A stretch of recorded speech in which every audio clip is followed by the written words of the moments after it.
जय श्री राधे भक्तों, आज हम आपके लिए यहाँ पर लेकर आए हैं श्री शिव गीता का अध्याय 4। तो चलिए शुरू करते हैं। सूची बोले, अगस्त्य जी जब ऐसा कहकर आश्रम को चले गए, तब रामगिर के ऊपर गोदावरी के पवित्र आश्रम में श्री रामचंद्र जी शिवलिंग का स्थापन करके अगस्त्य जी के उपदेशानुसार विरजा दीक्षा ले सर्वांग में विभूति लगाए, रुद्राक्ष के आभरण पहन शिवलिंग को गोदावरी के पवित्र जल से अभिषेकित कर वन के उत्पन्न हुए फूलों और फलों से उनका पूजन कर रहे थे। भस्म लगाए भस्म पर ही शयन करते व्याघ्र चर्म के आसन पर बैठे रात दिन अनन्य बुद्धि कर शिव सहस्त्र नाम जपने लगे। 1 महीने तक फलाहार, 1 महीने तक पत्तों का भोजन, 1 महीना जलपान और 1 महीना पवन को आहार करा।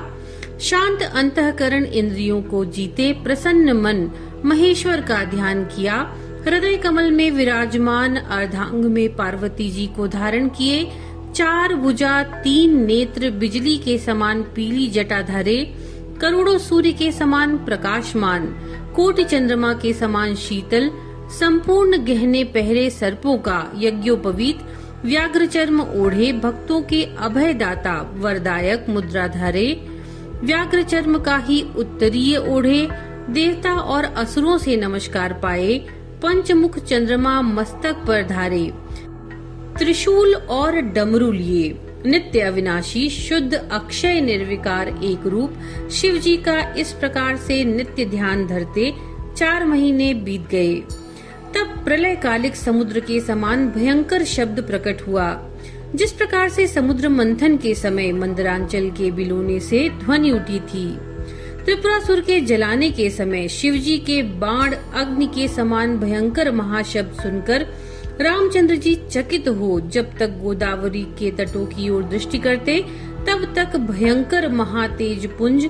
विप्र रामचंद्र जी के आगे उपस्थित हुआ। उसी तेज से चकित हो रामचंद्र जी की दशो दिशा ना सूझी। हे द्विश्रेष्ठ, आंखें मिच जाने से राजकुमार मोह को प्राप्त हो गए और विचार करके जाना कि ये दैत्यों की माया है।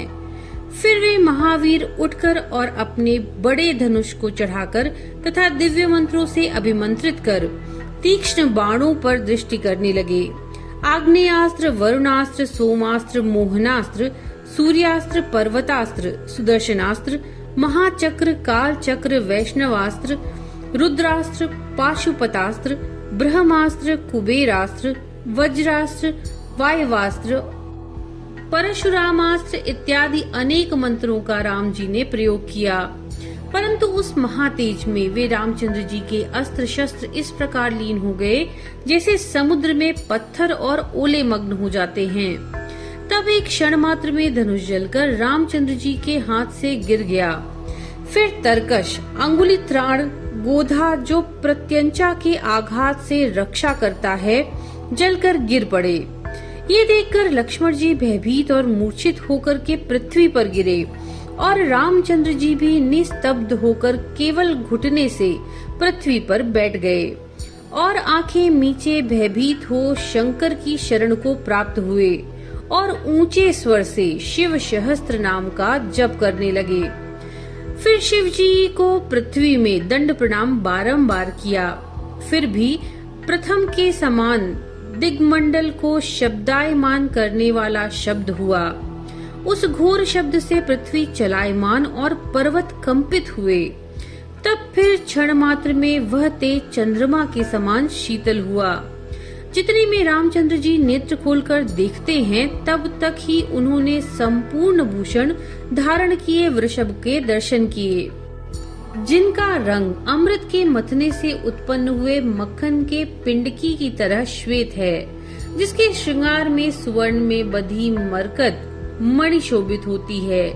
नीलमणि के समान नेत्र, हस्वकंठ सांबरा से भूषित रत्नों की खोगीर से शोभित, जो कि श्वेत चामरों से युक्त है। घर घर शब्दों वाली घंटिकाओं से 10 दिशाओं को पूर्ण करते हुए वृषभ पर चढ़े स्फटिक मणि के समान शुभ्र कांति महादेव जी, जो कि करोड़ों सूर्यों के समान प्रकाशमान, करोड़ों चंद्रमाओं के समान शीतल, व्याघ्र चर्म का वस्त्र धारे, नागों का यज्ञोपवीत पहने, संपूर्ण अलंकारों से युक्त, बिजली की समान पीली जटा धारे, नीलकंठ व्याघ्र चर्म ओढ़े, चंद्रमा मस्तक पर विराजमान, अनेक प्रकार के शस्त्रों से युक्त, 10 बाहु 3 नेत्र, युवावस्था पुरुषों में श्रेष्ठ, सच्चिदानंद स्वरूप तथा निकट बैठी हुई पूर्ण चंद्रमुखी, नीलकमल के समान अथवा मरकत मणि के समान सुंदर शरीर वाली, मोतियों के आभरणों से युक्त, दिव्य वस्त्र आभूषणों से युक्त, कस्तूरी आदि दिव्य सुगंध लगाए, दिव्य माला पहने, नीलकमल के समान नेत्र, टेढ़े केशों से शोभित, मुख में तांबूल खाने से शोभित अधरोष्ठ वाली, शिवजी के आलिंगन से उत्पन्न हुए रोमांच शरीर वाली, सच्चिदानंद रूप त्रिलोकी की माता, सब सुंदर पदार्थों के सार की मूर्तिमान पात्र पार्वती जी को रामचंद्र जी ने देखा। इसी प्रकार अपने अपने वाहन पर चढ़े, आयुध हाथ में लिए, लक्ष्मी जी से युक्त एकाग्र चित्त से रुद्राध्याय का पाठ करते हुए जनार्दन और पीछे हंस पर चढ़े हुए चतुर्मुख ब्रह्मा जी, चारों मुख से ऋग, यजु, साम और अथर्व, इन चारों वेद तथा रुद्र सूक्त का जप करते, बड़ी दाढ़ी और जटा धारण किए हुए सरस्वती जी सहित महेश्वर की स्तुति करते, इसी प्रकार अथर्वशीर्ष के मंत्रों से स्तुति करते हुए मुनिमंडल और गंगादि नदियों से युक्त नीलवर्ण सागर, श्वेता श्वेतर के मंत्रों से शिव जी की स्तुति करते, कैलाश पर्वत के समान अनंतादि महानाग, रत्नों से विभूषित कैवल्य उपनिषद पाठ करने वाले स्तुति कर रहे हैं, और सुवर्ण की छड़ी हाथ में लिए नंदी के आगे स्थित हुए,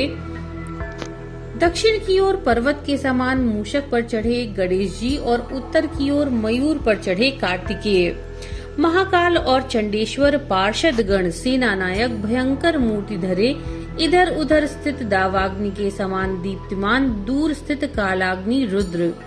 3 चरण हैं जिसके, और कुटिल मूर्ति वाले प्रमथ गण तथा उनके अग्रभाग में नृत्य करने वाले भृंगिरिटी, ऐसे अनेक मूर्ति वाले करोड़ों प्रमथ गण, और अनेक प्रकार के वाहनों पर स्थित, चारों ओर मातृमंडल और पंचाक्षरी विद्या जपने में तत्पर सिद्ध विद्या धरादिक, और दिव्य रुद्र के गीत गाते हुए किन्नरों के समूह, और त्र्यंबकम यजामहे, इस मंत्र को जपने वाले ब्राह्मणों के समूह, आकाश में वीणा बजाकर गाते और नाचते हुए नारद, और नाट्य की विधि से नृत्य करते हुए रंभादिक अप्सराओं के झुंड, और गाने में तत्पर चित्र रथादि गंधर्वों के समूह, तथा शिवजी के कानों में कुंडलता को प्राप्त हुए कंबल और अश्वतर नाग, तथा गीत गाने में तत्पर कंबल और अश्वतर नागों से शोभित सब देव सभा को देखकर रामचंद्र जी कृतार्थ हुए, और हर्ष से गदगद कंठ हो शिव जी की स्तुति और दिव्य सहस्त्र नाम के उच्चारण से बारंबार प्रणाम करने लगे। तो भक्तों, ये था अध्याय 4 श्री शिव गीता से। नमो नारायण।